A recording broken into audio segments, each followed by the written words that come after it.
Listening comprehension. Online resources. Reading comprehension. Professional success. Motivation. Personal development. Practice. Job opportunities.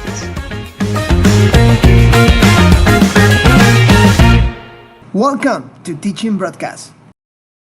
Hi everyone, this is Teaching Broadcast. My name is Jorge Encalada, and here we talk about teaching experiences, tools, strategies, and more about language learning. Today we're going to talk about proficiency exams. Now, to help us understand what are exactly proficiency exams, we have a fantastic guest with us today. My dear colleague and friend, Jaime Pizarro, is here to help us to figure out what exactly are these tests about. So, hi, Jaime. Hey, hi. Now, for you, I have a first question. What are international proficiency exams, and why are those exams so important? Okay, first of all, thank you very much for the invitation to touch this topic that is so important and relevant for not only us, but also the students, you know.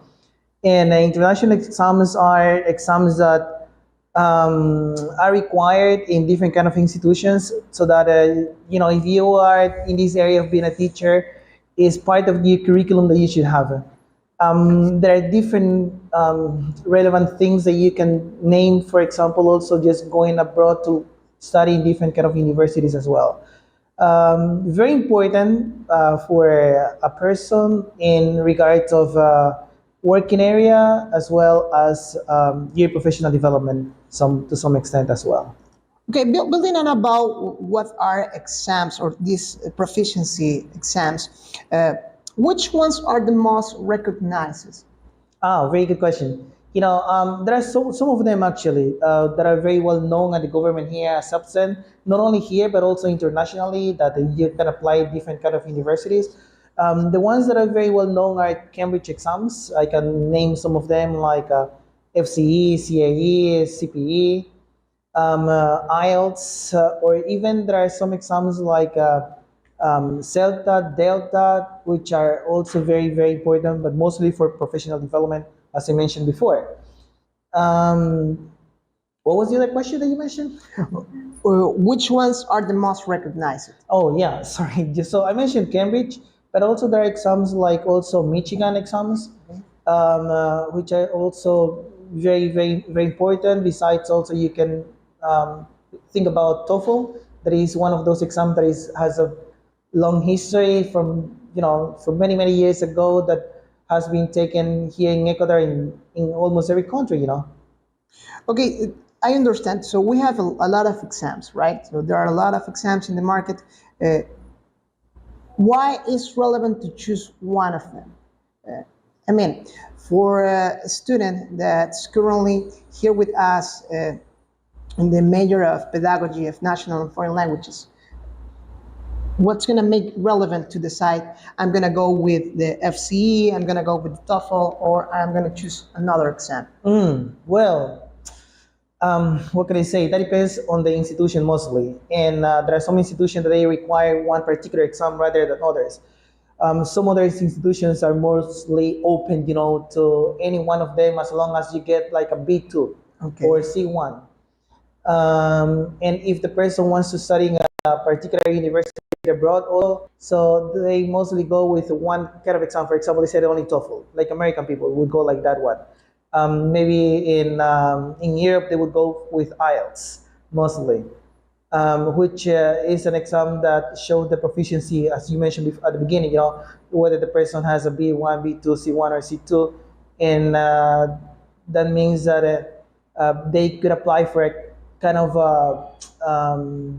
let's say in a school, university, or in a working also in a work, any kind of work for a particular job position as well. Okay, so it's going to be up to what are you going to do with the exam, or why you need the exam, right? That's right. Yeah, that depends on the need. That depends on the goal also. That depends on what the person wants to do.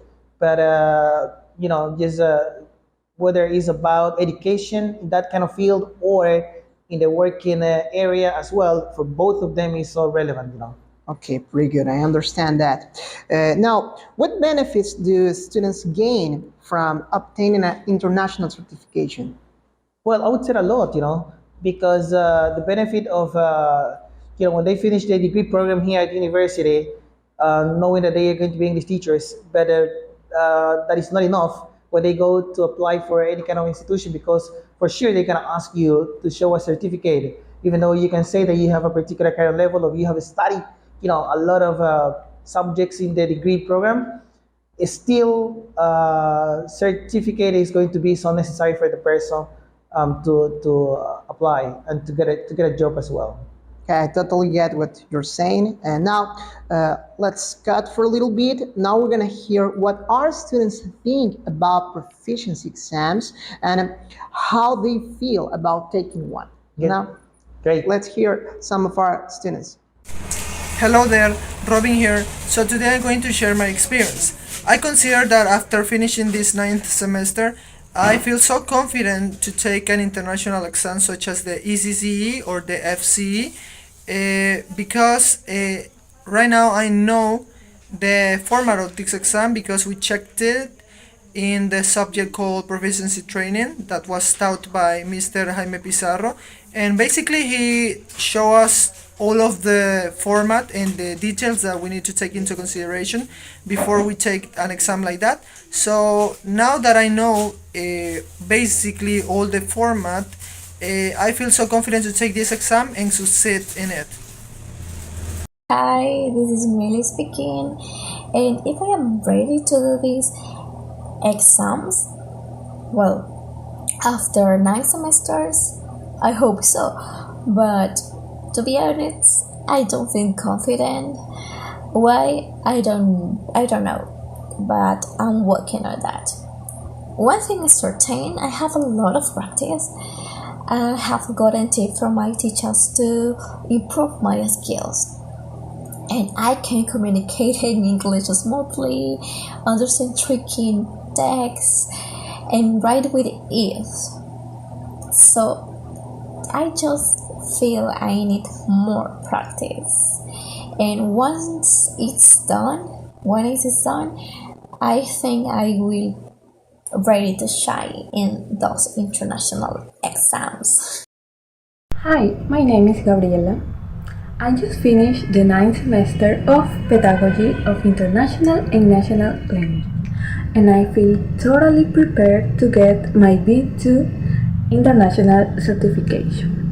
I'm pretty sure I'll succeed in the exam because throughout all the semesters I've had the chance to practice English daily by having conversations, giving oral presentations, writing essays, papers, and to discover a great deal of learning techniques. But most importantly, I got useful feedback from all my teachers, which helped me a lot improve my English skills. Thank you. Bye. Good morning, good afternoon, good evening. It depends on the time that you are watching this video. I feel really prepared for taking these kind of exams because of the things that I've been acquired in my whole career, for what I've learned, for what I've written, for all that I've spoken during my whole career. I've been acquiring all the specific aspects. In fact, I think one of the most wonderful things that we could have had last semester was how to do these kinds of exams for ourselves, what we should do, what we need to do, what we have to follow, what rules are really necessary to know for taking this kind of exams. So I could say that I feel really prepared and I'm gonna have success when I was going to do this kind of exams. So that's it that I could say about it. Thank you. I do feel well prepared to take an international test and succeed in it. Actually, I'm looking forward to get the C1 certification, and after approving the 9 semesters of my career, I do feel like I have had the time to practice and to learn new things. I have had great teachers that have guided me in so many ways, so I feel very grateful for that, and I'm looking forward to get the certification. Of course, the nerves are always there, and what if I fail? What if I don't remember this? But I just remind myself that I am totally able to do it, and I just have to have faith in me. And yes, I do feel well prepared to take that test. Hi, so this is my yearly, and the question is how well I feel if I feel prepared to give an international exam like ECCE or FCE. And basically, I do feel prepared because in our 9th semester we saw different topics that are covered in these exams, and they also taught us about all of these in the courses, and throughout all my career I could say that I can feel prepared to have any FCE exam or ECE exam to succeed. Very nice.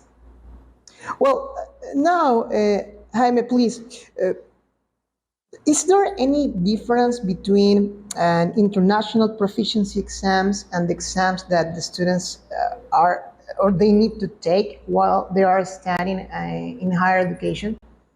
Yeah, big difference. I think that mostly is the format of the exam, and well, we need to remember that in the universities, mostly I think that the university focus also on those kind of exams. They try to make and create exams that are similar to them as well, but they are not really. We can use the word valid, Okay. out there. So, and that also depends on the experience that the institution in the university have regarding these kind of exams. So that it would help them, to perform well and try to be prepared for these kind of exams as well. So for university requirement, we're gonna take the institution exams. But if you need, let's say, extra qualification or to get a certification to study abroad or for job opportunities or having more job opportunities, being more attractive in the labor market, we're going to choose an international certification. That's right. It's not only university, but also any kind of language school. I mean, if they are not certified for those kind of exams, so still they need to go for it, and take those kind of exams to apply for a job, or any kind of educational institution as well. But sometimes they require that. So when we take an exam, I believe there's something in common there that's going to be the fear. I'm going to pass the exam or not. So what advice would you give to the students that are thinking or are preparing themselves right now to take one exam? Well, that's a big question, is how to prepare very well for those kind of exams, because sometimes people, you trust your knowledge, but it's something else about that you know very well. And that is to get to know the exam very well that you're going to take. And one exam is different from another one, as you may well know, right? So whether you have experience in TOEFL is different from IELTS, whether it's different from exams like FCE, CAE, different from Michigan exam. So if you decide, okay, I'm going to go in this way, let's say Cambridge, so I'm going to take the CAE, I need to know the different parts of the exam. And in every part of the exam, what kind of activity involves in that one, how much time is in there. Like if we are going to do the speaking, the same thing, so that you know the instructions very well, you know the format of the exam, you know what they are asking you, you know the rubric about that as well. In that way, you feel more prepared and safe, to take the exam and to succeed as well. So that's the key, to get to know the format of the exam. That's right. That's right, because you can trust your knowledge, but you need to know also how thus exam it's gonna evaluate those skills or knowledge, right? Yeah, that's gonna help you to succeed at the end of the day. I believe that's an excellent advice there. Now, just to finish, here we do something at this show here. I like to ask my guests, just in 5 words, describe your role as a teacher. Just 5 words. As a teacher, well, that's kind of tough sometimes. 5 words. Demanding, useful, helpful, beneficial, and commitment. Okay, those were 5 words. Thank you very much, Jaime, to be here with us, sharing this information. It's really valuable for us and for our students that I'm pretty sure they are gonna watch this episode of Teaching Broadcast. Thank you very much for your attention and see you next time. Thank you, Jorge. Goodbye. Bye.